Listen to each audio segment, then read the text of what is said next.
Fue la década del .com cuando lo grande y torpe dio paso a lo pequeño e inteligente. Mascotas virtuales buscaban alimento eléctrico. Nadie sabía la potencia que había dentro. Un vehículo militar invadió los barrios residenciales. George Foreman trajo un pequeño artículo para noquear la grasa. Era un hombre feliz. Y un tipo llamado Tim tejió una red de información que ha cambiado el mundo. En Maravillas Modernas, la tecnología de los 90.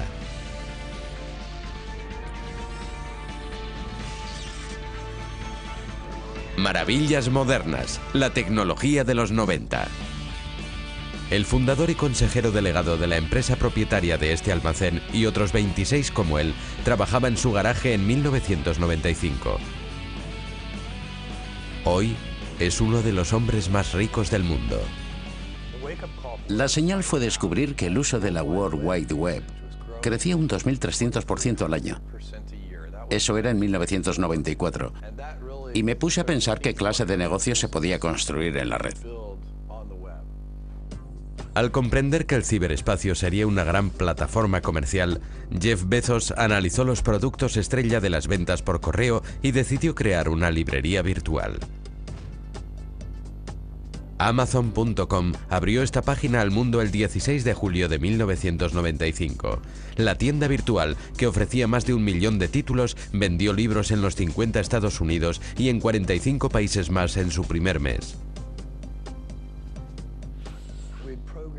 Programamos un timbre para que sonara cada vez que había un pedido. Y al cabo de pocos días, ya resultaba molesto. El crecimiento fue bastante rápido. Las ventas del primer año superaron los 12 millones de euros. A finales de los 90, la revista Time nombraba a Bezos Persona del Año.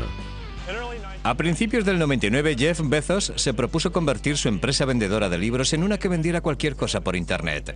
Estoy en Farling, Nevada, en una instalación de 72.000 metros cuadrados, desde donde salen cientos de miles de unidades diarias y que era parte de aquella idea. La instalación se completó en enero de 1999. Con algunas excepciones, el sistema instalado entonces es el mismo que Amazon utiliza hoy. Miles de trabajadores y más de 10.000 kilómetros de cintas transportadoras mantienen los ciberproductos en marcha.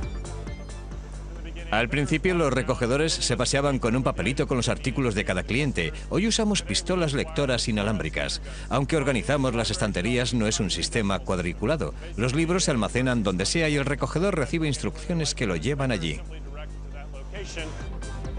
Una vez recogidos, los artículos pasan a ordenación y empaquetado. En esta parte de las instalaciones convergen los pedidos. Cada una de esas rampas es un pedido. Los artículos procedentes de toda la instalación se colocan en una rampa en particular. La clave del sistema automático está en las bandejas móviles. Cada artículo se asigna a una bandeja que lo lleva a la rampa de ese pedido.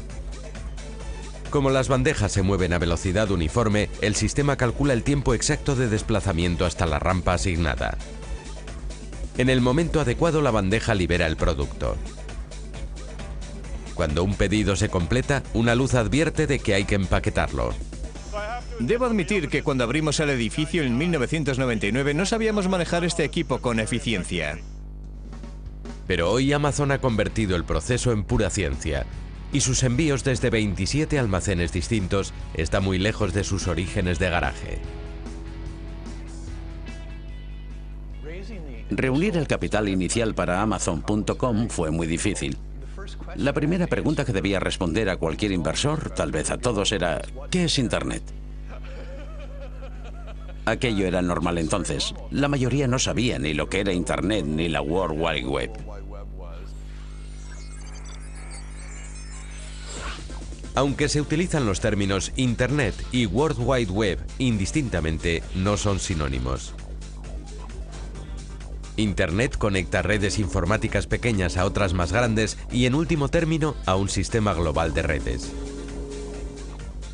La World Wide Web, mejor conocida como la red, es un sistema de documentos informáticos intervinculados a los que se accede mediante Internet.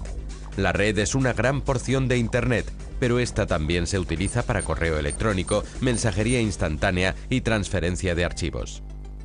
El desarrollo de Internet empezó en 1969, cuando la Agencia Pública Estadounidense de Proyectos Avanzados de Investigación conectó 4 de sus ordenadores mediante una línea de 56K.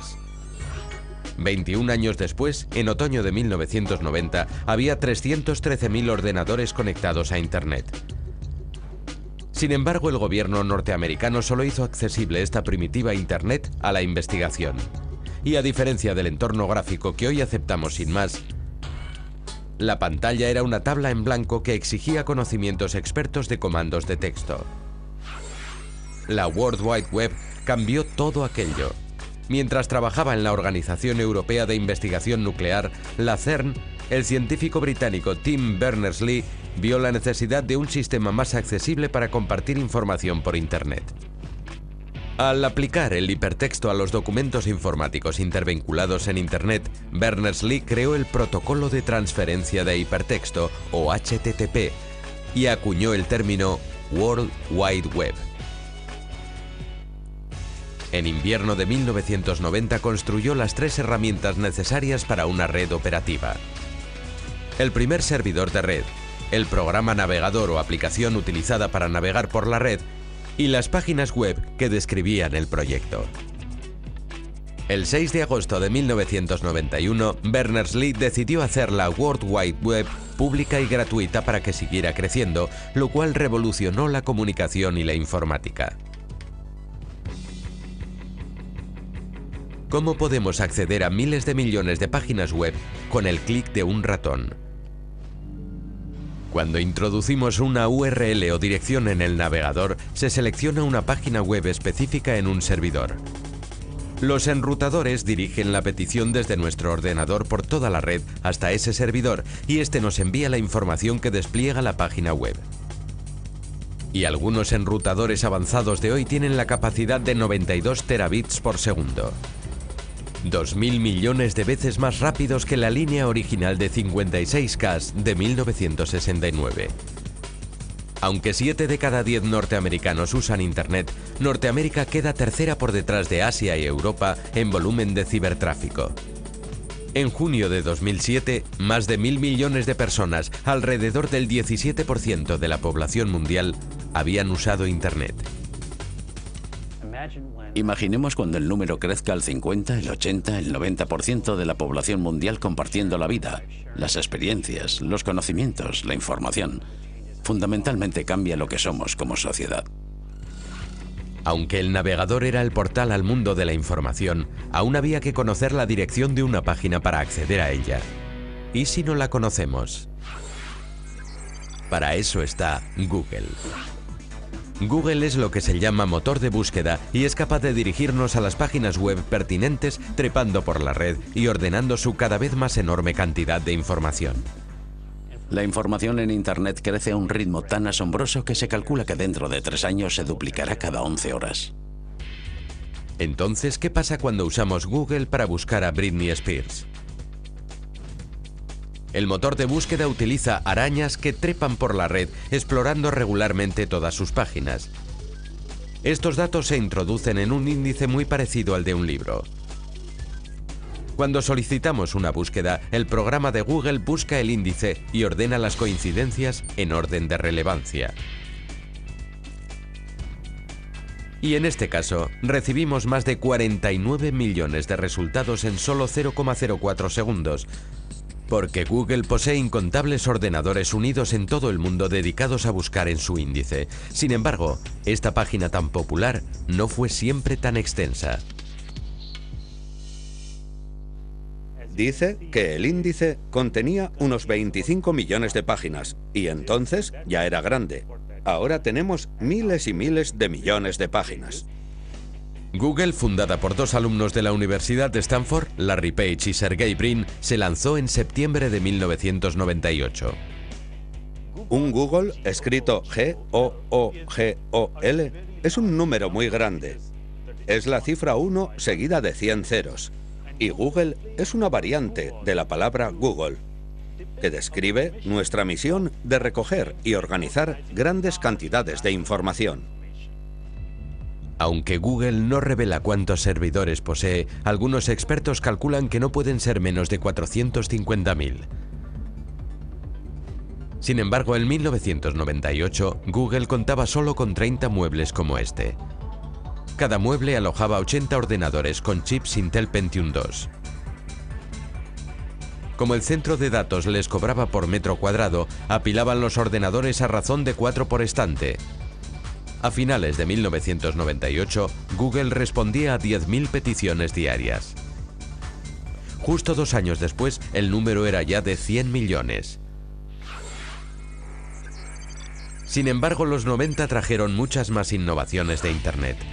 En 1996, el correo electrónico se convirtió en la fuente principal de comunicación en Estados Unidos, eclipsando al teléfono y al correo convencional. Los 90 también trajeron a AOL, los mensajes instantáneos y las salas de chat. Las opciones no tenían fin. Y la noción de navegar por la red surgió literalmente. Gente navegando durante horas de un lugar a otro. Y los ordenadores portátiles de los 90 nos permiten navegar desde cualquier sitio, aunque esta innovación hunde sus raíces en los 80. Aunque hoy nos parezca ridículo, este es el origen del ordenador portátil. Es el Osborne 1. Una pantalla CRT de 5 pulgadas de diagonal, capaz de mostrar unos 50 por 24 caracteres, pero no gráficos. Se dobla el teclado en la caja así y se cierra. Y pesaba como el ancla de un barco, más de 12 kilos, pero pudimos sacar el ordenador por primera vez. Pero al principio de los 90... Esto es tecnología del año 1991.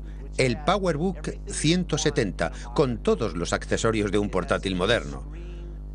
Una buena pantalla, la bola para el puntero y el teclado contraído para poder reposar las palmas de las manos. Es el ejemplo de todo portátil que le siguió en los 90. Los 90 incluso miniaturizaron el teléfono móvil.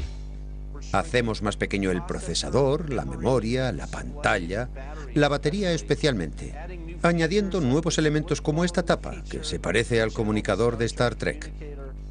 Los 90 acabaron con teléfonos tan pequeños y baratos que hoy están en todas partes. Prácticamente no hay nadie que no tenga uno. Los 90 también vieron la unión del teléfono móvil con el ordenador portátil en el teléfono inteligente. Este es el Simon de IBM y Bell South. Es el primer teléfono inteligente del mundo. Es el precursor de lo que hoy vemos en la BlackBerry.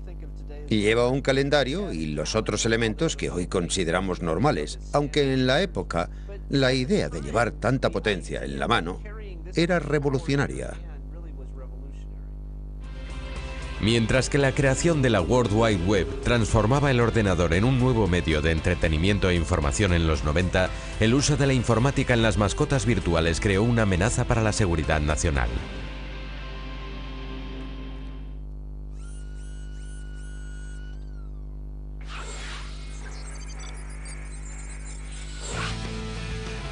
Robocopa 2007. Sin control remoto ni intervención humana, 8 perros robots Aibo compiten en un partido de fútbol 4 gracias a la tecnología de los 90. Este es el primer Aibo de 1999. Son las series 110 y 111. Las siglas Aibo significan robot de inteligencia artificial, aunque Aibo en japonés también significa amigo. En 1999 costaban 2.000 euros. En junio de 1999, la primera partida de 3.000 Aibos se vendió en solo 20 minutos, y a finales del año Sony había producido y vendido 60.000 más. Los Aibos son robots autónomos porque pueden aprender y madurar según los estímulos externos de su dueño y su entorno. Si queremos que juegue mucho con la pelota rosa y le decimos buen perro mientras juega con la pelota rosa, aprenderá que es algo bueno. A medida que los Aibos maduran, guardan sus nuevos recuerdos como un ordenador, y todo eso se almacena en este sitio. Los cerebros de los Aibos varían muy poco. Son tarjetas memory como las de las cámaras digitales, y el Aibo original solo tenía 8 megas de capacidad.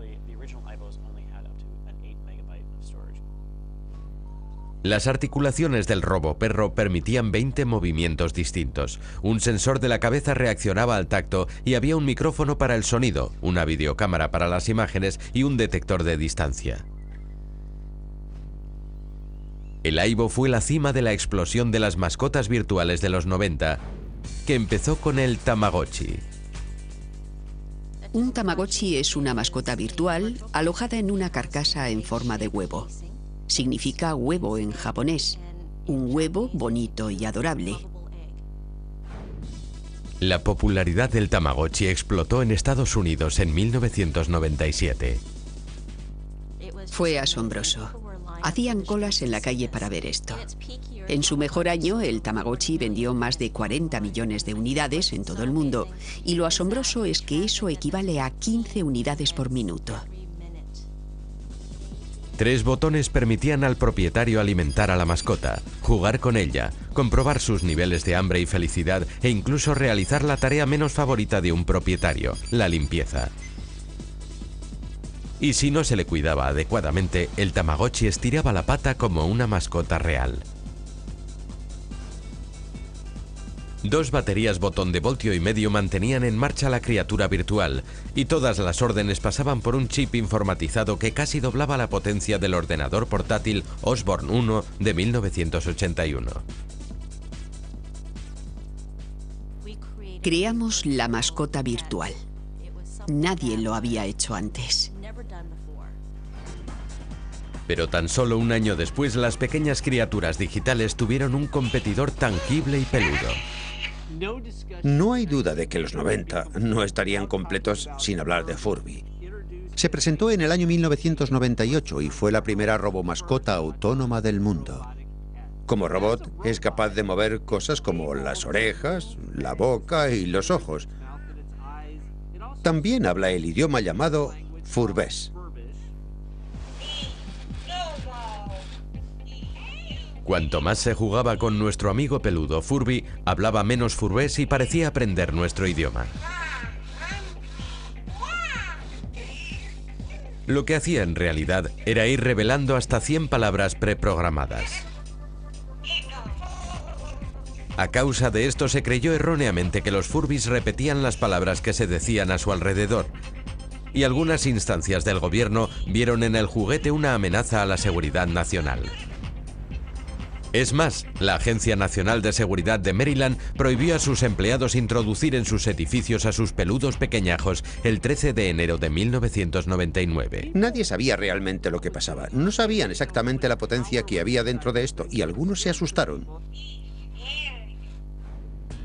A pesar de su traicionera reputación, Furby había vendido más de 15 millones de unidades a finales de los 90. El Furby costaba unos 28 euros en el año 1998. Bastante caro para ser un juguete, aunque si miramos en su interior, nos damos cuenta de por qué cuesta tanto. Era un milagro de la tecnología moderna. El Furby venía con sensores de tacto delante y detrás, un micrófono para recoger sonidos, un sensor para detectar luz, un puerto infrarrojo para comunicarse con otros Furbys e incluso un sensor que detectaba la posición invertida. Una de las cosas que permitió mantener el coste bajo fue el uso de un solo motor eléctrico que impulsaba un sistema de levas. Un solo motor podía mover las orejas, los párpados, la boca y hacer que Furby pareciera avanzar. El microprocesador tiene casi 4 veces más potencia que el del módulo lunar Apolo. Es una cantidad asombrosa de poder de procesamiento en un paquete pequeño y nada caro. Los Furbys, Tamagotchis y Aibos reinaban en el mundo de los juguetes. Pero a mediados de los 90 fue la plancha reductora de grasa de George Foreman la que realmente nos dejó cao. Me enamoré de la plancha porque podía levantarme temprano y comer salmón con bollos. Ponía el bollo en la plancha. Ponía uno así y el otro al contrario. Se hacían por ambos lados. Preparaba el salmón, un poco de crema de queso y... ¡bum! Era un hombre feliz. Aunque había planchas parecidas en la época, La de George Foreman incorporaba un diseño patentado en pendiente que apartaba la grasa de la carne. Eso era lo que el 2 veces campeón del mundo de los pesos pesados George Foreman estaba buscando. Como todos me llamaban Mr. Cheeseburger, hice la broma de que, como todos se reían de mi peso, podía comerme una docena de hamburguesas y ser campeón del mundo de los pesados. La forma de conseguir muchas proteínas y poca grasa es la plancha de George Foreman. En 1995 presentamos el GR10 para 2 hamburguesas a un precio de 31,99 euros. A finales de los 90, más de 14 millones de planchas habían volado de las estanterías. Aunque ahora podían contener hasta 8 hamburguesas, la tecnología era la misma. Esta es la construcción original de las planchas. Un elemento calentador introducido en el metal y el termostato que mantiene en la superficie la temperatura de unos 175 grados. Ideal para hamburguesas. Una bisagra flotante garantiza que la carne, por gruesa que sea, se mantenga en estrecho contacto con ambos lados de la plancha. Para la empresa Salton, esta plancha sencilla pero revolucionaria no se les escapó por poco. A nadie le interesaba esta plancha, pero me vino un caballero y me dijo, creo que tengo un cliente para ella. Y dije, bueno, no la puedo vender, pero si la quiere, es toda suya. El posible comprador no era otro que George Foreman. Me quedé mirándola durante días y meses. Al final mi mujer la usó para cocinar y la grasa se apartaba. Eso me daba miedo porque podía perder mucho jugo y quedar la carne demasiado seca, pero descubrí que estaba genial. George no quiso comercializarla solo. Le aconsejaron que Salton sería la mejor empresa para hacerlo y volvió a mí. Las ventas aumentaron exponencialmente. Después de eso, la cosa fue como un tren bala japonés. Salton vendió más de 90 millones de planchas George Foreman en solo 12 años por un valor de más de 4.000 millones de euros. Es posible que George Foreman haya revolucionado el arte de la plancha, pero otras tecnologías de los 90 cambiaron para siempre la forma y el momento de ver la televisión.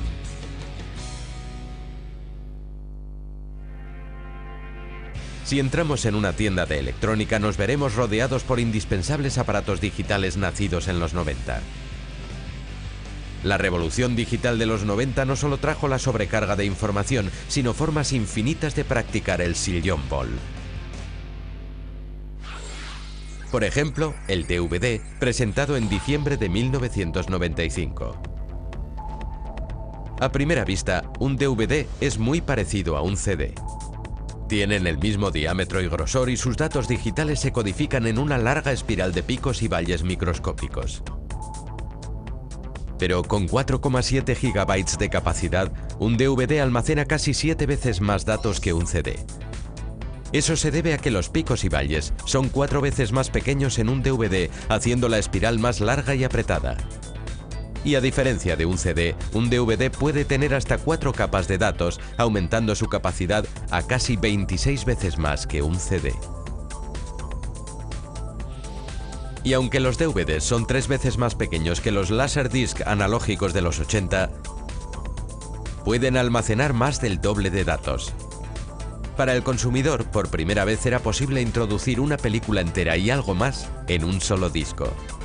Pero eso solo fue posible debido a otro avance de los 90, la compresión digital. Una película necesitaría unas 40 veces más espacio. El disco mediría 1 metro de diámetro si contuviera una película en su formato original. Por eso se comprime en un factor de 40 a 1, utilizando lo que se llama compresión MPEG-2. La compresión MPEG-2 reduce el tamaño de un archivo de vídeo reutilizando la información idéntica. En lugar de almacenar todos los datos de cada cuadro, la compresión digital permite a un cuadro de vídeo utilizar del cuadro anterior la información que no haya cambiado. Así, cada nuevo cuadro contiene solo los datos que han variado en la imagen desde el cuadro anterior. En 1995, el MPEG-2 ya era el formato estándar de compresión de vídeo, y los reproductores de DVD incorporaban un descodificador MPEG-2. Debajo del reproductor de DVD Hay un láser que lee los datos y los transmite a esta placa, con la tecnología informática necesaria para descomprimir el flujo de datos MPEG-2 y hacer posible verlos en el televisor. El DVD hizo posible una era de ediciones especiales llenas de extras. ¿Podía ser mejor? ¿Qué tal pausar y rebobinar la televisión en directo? En marzo de 1999, el videograbador digital TiVo o DVR lo lograba. A finales de los 90, nadie imaginaba poder poner en pausa y controlar la televisión en directo y tener sus programas favoritos esperando su regreso a casa. A finales de 2000, más de 150.000 TiVos habían invadido los hogares de la nación. Hoy ese número rebasa el millón. Esto es Maravillas Modernas y está grabando ahora mismo. Puedo verlo, hacer avanzar la imagen. La barra verde me dice la parte del programa que se ha grabado. Y si encuentro una parte que me interesa, puedo parar y verla.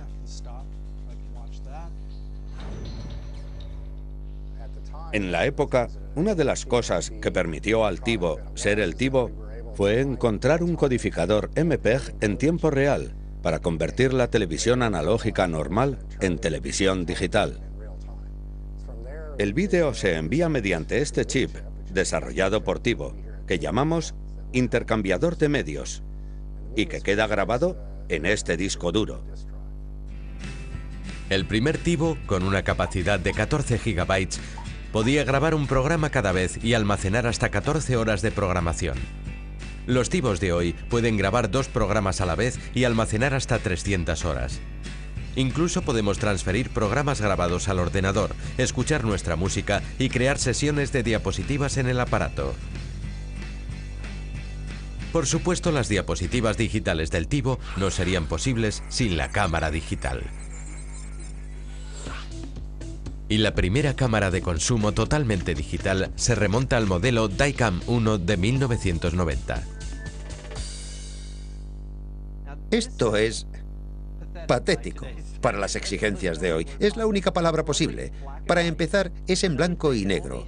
Para seguir, solo tiene 376 por 240 píxeles o 0,09 megapíxeles de resolución y prácticamente no se puede despegar del ordenador porque la memoria flash aún no era posible.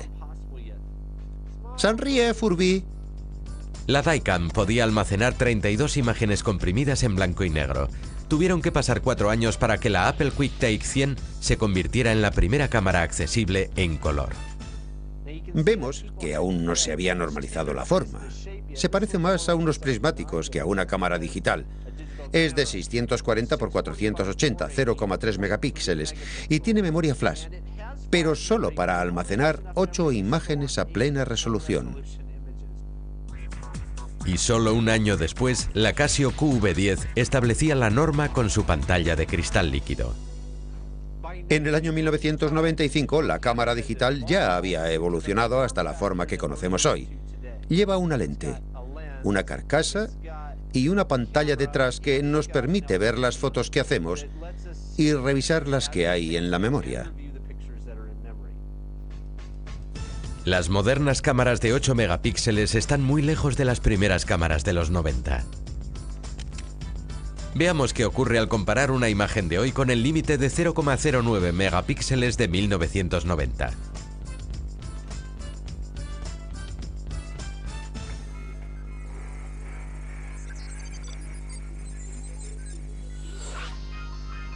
En 1994 la televisión por satélite se hizo digital. DirecTV estaba a la vanguardia de la tecnología de emisiones digitales por satélite o DBS.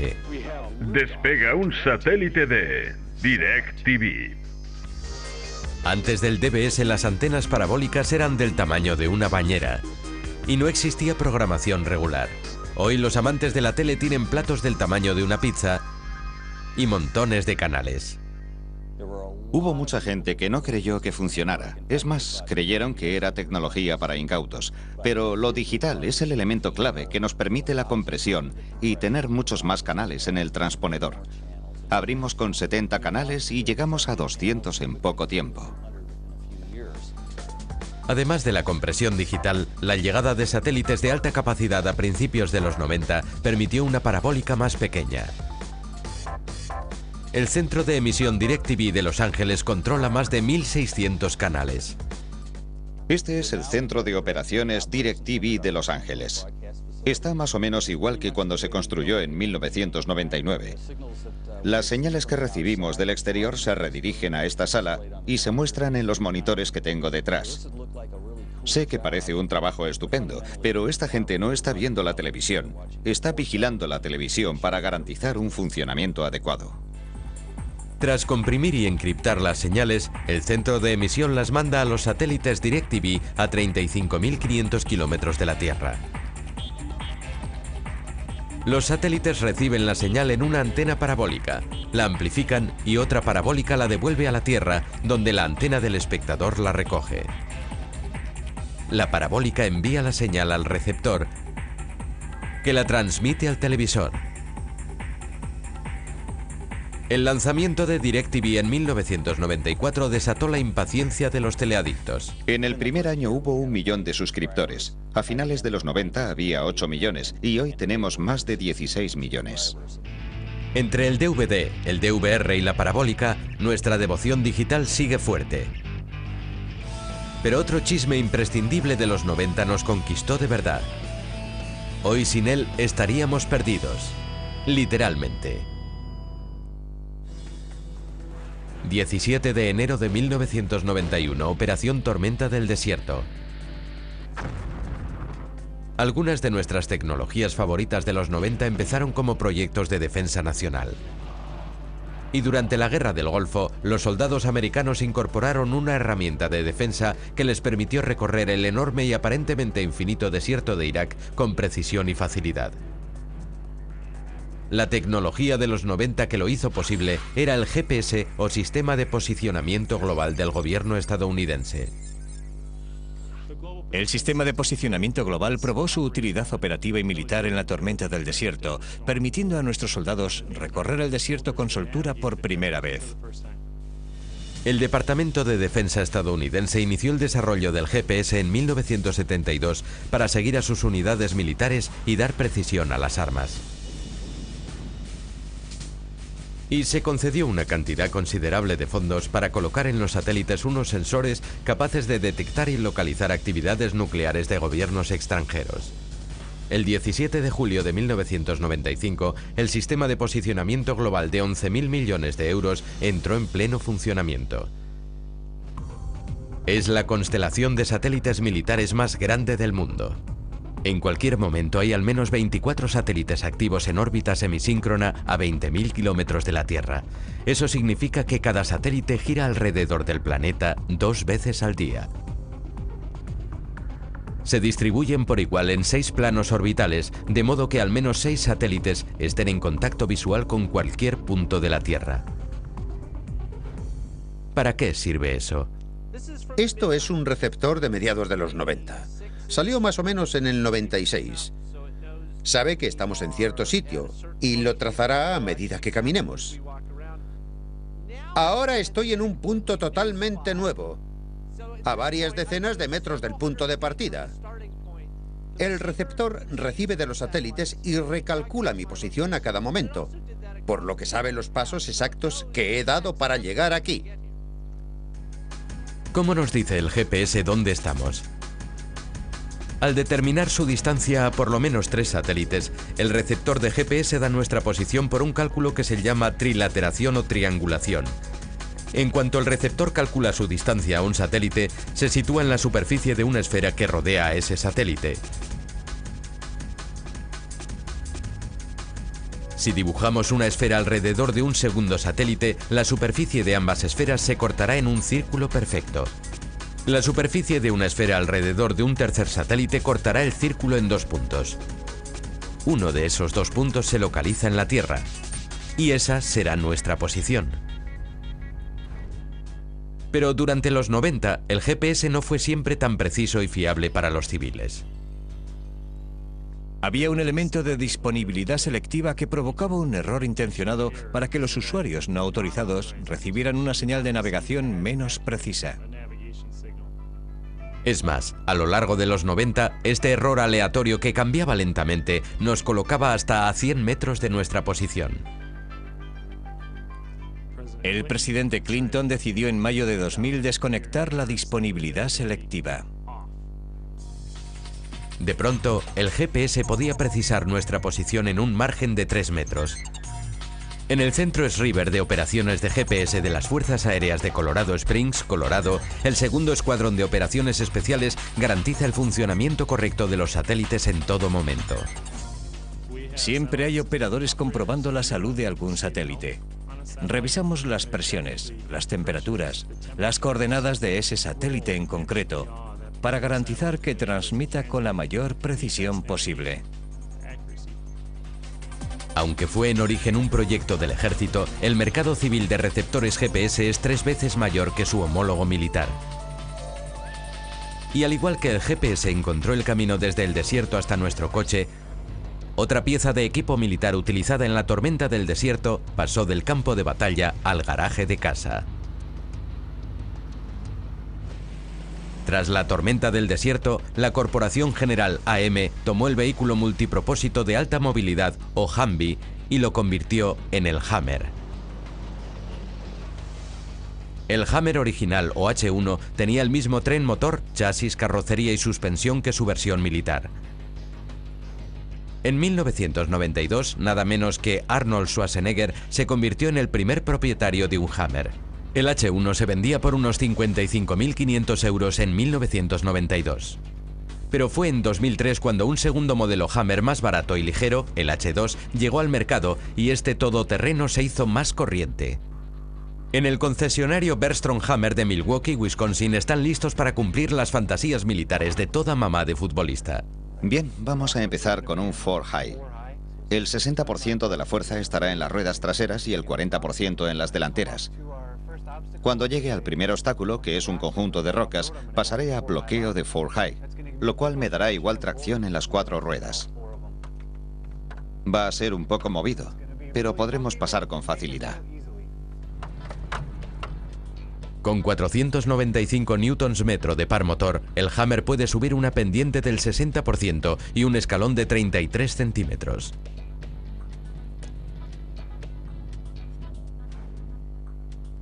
El H2 puede incluso vadear 75 centímetros de agua porque la caja de cambios es hermética. Sin embargo, el todoterreno de 3.800 kilos consume casi 24 litros cada 100 kilómetros y en el nuevo milenio no se consume tanto combustible sin un fuerte sentimiento de culpa.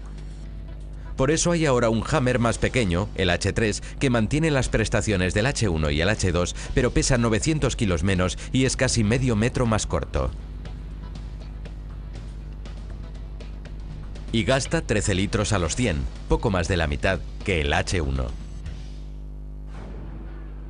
Aunque el Hammer trajo emociones a algunos, otra innovación de los 90 inició un tipo de juego que se convertiría en uno de los productos de entretenimiento más lucrativos de todos los tiempos.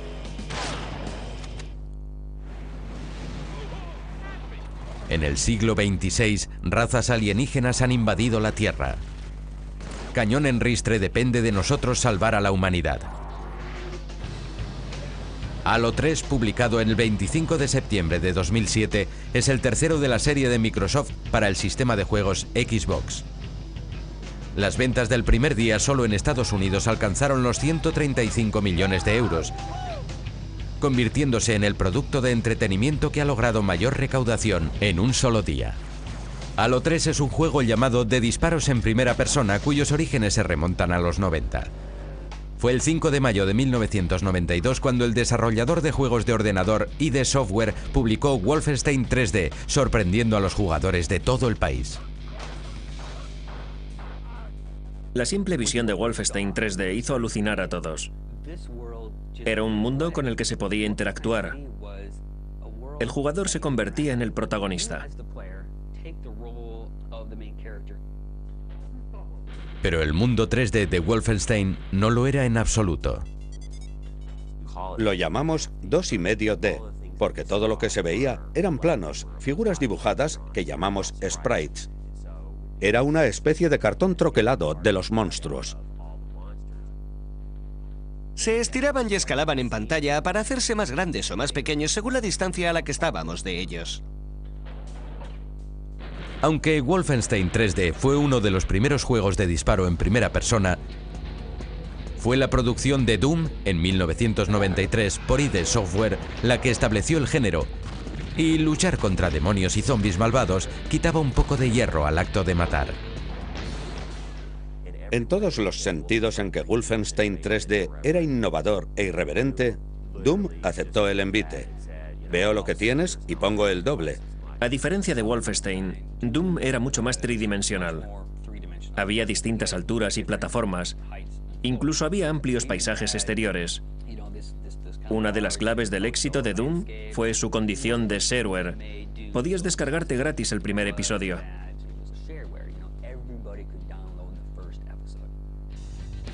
Se calcula que 10 millones de personas en todo el mundo se descargaron Doom en 2 años. Y jugar no era lo único que podía hacerse. John Carmack, ingeniero de ID, diseñó Doom para que los jugadores pudieran modificar y extender el juego. Modificar el juego puede ser cualquier cosa, desde poner a los enemigos la cara del jefe a crear niveles personalizados.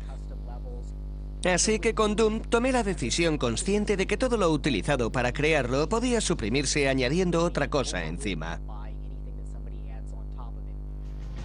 Desde entonces los usuarios han creado miles de modificaciones o mods para Doom. La mayoría pueden encontrarse gratis en Internet. Doom abrió las puertas. Legitimó al PC como plataforma de juegos y a nuestro sector. Y lanzó lo que vemos hoy. Por supuesto que los jugadores querían jugar en el PC, pero necesitaban sistemas mejores.